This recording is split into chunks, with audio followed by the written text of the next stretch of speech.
வணக்கம் மக்களே, வணக்கம். சற்று முன் கிடைத்திருக்கக்கூடிய ஒரு முக்கியமான தகவல் ஒன்றை பார்க்க போகிறோம். சற்று முன்பு திமுகவின் முக்கிய பொறுப்பில் இருக்கும் முக்கிய புள்ளிகள் 11 திமுகவின் அமைச்சர்கள் அதிரடியாக கைது செய்யப்பட்டிருக்காங்க அமலாக்கத்துறையினரால். என்ன காரணம்? இதனால் பேரதிர்ச்சியில் முதல்வர் ஸ்டாலின் இருக்கிறார். இதை பற்றின முழுமையான தகவல் தான் இந்த ஒரு வீடியோவில் தொகுப்பாக பார்க்க போகிறோம். அந்த 11 அமைச்சர்கள் யார் யார், என்ன காரணத்துக்காக அரெஸ்ட் பண்ணியிருக்காங்க, ஸோ இதனால் முதல்வர் ஸ்டாலின் பேரதிர்ச்சியில் இருக்கிறார், அதை பற்றின தகவல் இது எல்லாமே ஒன் பை ஒன்னாக பார்க்கலாம். அதற்கு முன்பு நமது சேனலுக்கு நீங்கள் புதிய பார்வையாளராக இருந்தால் மறக்காமல் சப்ஸ்கிரைப் பண்ணுங்கள். சப்ஸ்கிரைப் பண்ண உடனேயே பக்கத்திலே ஒரு பெல் பட்டன் வரும், அதை கிளிக் பண்ணி ஆல் என்ற ஆப்ஷனில் போட்டு வச்சுக்கோங்க. தொடர்ந்து நம்ம வீடியோ போட்டோம்னா உங்களுக்கு நோட்டிஃபிகேஷன் வந்துடும். அதை பார்த்து நீங்கள் தெரிஞ்சுக்கலாம் இன்றைக்கி என்ன அரசியல் நியூஸ், இன்றைக்கி என்ன அரசியல் அப்டேட் அப்படின்றத டெய்லியும் தெரிஞ்சுக்கலாம், துல்லியமாக தெரிஞ்சுக்கலாம். ஓகேங்களா? அது மட்டும் இல்லாமல் வீடியோ பார்க்குற எல்லோரும் மறக்காமல் லைக் பண்ணிவிடுங்க, ஒவ்வொருத்தரும் ஷேர் பண்ணுங்கள். Thank you, welcome. வாங்க வீடியோக்குள்ளே போகலாம்.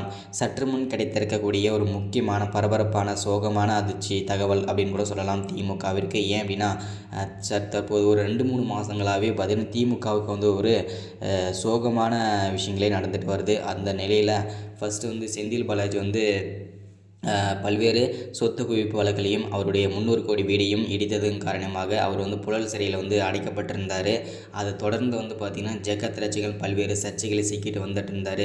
அடுத்ததாக ஏவா வேலு, ஸோ அடுத்ததாக பார்த்திங்கன்னா முன்னாள் அமைச்சரான பொன்முடி, இந்த மாதிரி பல்வேறு திமுகவின் அமைச்சர்கள் பல்வேறு சர்ச்சைகளையும் கைதும் ஆகிட்டு வந்துட்டுருக்காங்க. அந்த வரிசையில் தற்போது பாஜக திமுகவுக்கு வச்ச பெரிய ஆப்பு அப்படின்னு பார்த்திங்கன்னா இதுதான். திமுகவின் 11 அமைச்சர்கள் அதிரடியாக அமலாக்கத்துறையினரால் கைது செய்யப்பட்டிருக்காங்க. இது பெரும் இதனால் பெரும் அதிர்ச்சிக்குள்ளாயிருக்கிறாரு முதல்வர் ஸ்டாலின்.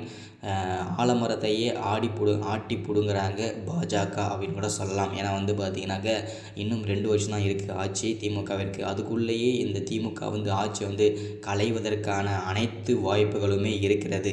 ஏன் அப்படின்னு பார்த்திங்கன்னா 11 அமைச்சர்கள், இதுக்கு முன்னாடி 6-7 அமைச்சர்கள், கிட்டத்தட்ட ஒரு 18-20 அமைச்சர்கள் பார்த்திங்கனாக்க பல்வேறு சர்ச்சைகளிலும் கைது ஆகிட்டு வந்துட்டுருக்காங்க. இன்னும் 11 அமைச்சர்கள் கைது செய்யப்படுவார்கள் என்பது உறுதிப்படுத்தியிருக்காங்க. இதனால் திமுகவே ஒரு பாதாள நிலைக்கு தான் சென்று இருக்கிறது. இது ஒரு பெரும் அதிர்ச்சிக்குள்ளாக இருக்காங்க. ஸோ இதுதான் இந்த வீடியோவில் நம்ம அப்டேட்டை கொடுக்குறது. அது மட்டும் இல்லாமல் திமுகவிலிருந்து, அதாவது டிஎம்கேவிலிருந்து பார்த்திங்கன்னா நிறைய அமைச்சர்கள் பார்த்திங்கன்னா கட்சி மாற்றம் செஞ்சுட்டு வந்துட்டுருக்காங்க. இதனால் இன்னும் பேரதிர்ச்சியில் முதல்வர் ஸ்டாலின் இருக்கிறார், கடும் கோபத்திலும் இருக்கிறார். என்னடா ஒரு தப்பு இந்த மாதிரி நடந்ததுக்கே போகிறீங்களே, போங்கடா அப்படின்னு சொல்லிட்டு இருக்கார். அடுத்தடுத்த வீடியோவில் தொடர்ச்சியாக பார்க்கலாம். தேங்க்யூ.